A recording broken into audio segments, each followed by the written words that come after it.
and that our residents and business owners can return home safely tonight.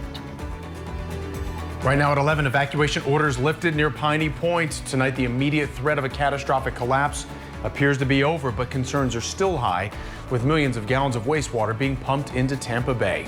And tonight, we're continuing our in-depth team coverage on this rapidly changing story with a new look at the water moving into Port Manatee.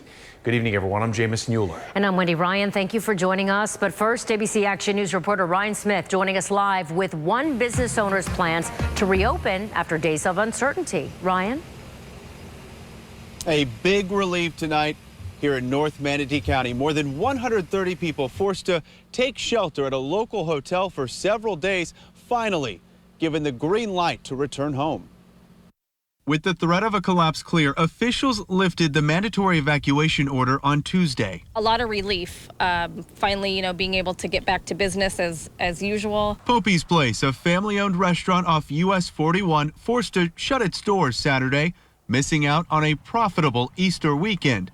They now plan to reopen on Thursday. Best case scenario, to be quite honest with you. Originally, when we started hearing about pumping and how many days it would take, they were saying anywhere between 12 to 18 days. County leaders are now planning to build an injection well to remove wastewater from the former phosphate plant and pump it underground. It could take up to 3 years, but state officials are vowing to speed up the permitting process. The residents and business owners of North Manatee can rest assured that the water atop those stacks will be treated before it goes into the well, and then capped to ensure no other water enters that well. No more coal, no more oil, keep those phosphates in the soil. Protesters outside Piney Point calling for an end to phosphate mining in Florida.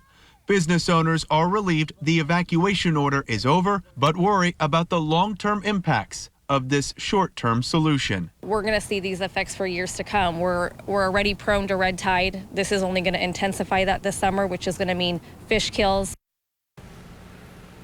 With US 41 and surrounding neighborhoods back open tonight, you can see live behind us, troopers are keeping Buckeye Road closed for now as crews continue to monitor this troubled site. I also learned 2 drone teams are flying overhead around the clock, sending that information back to engineers on the ground.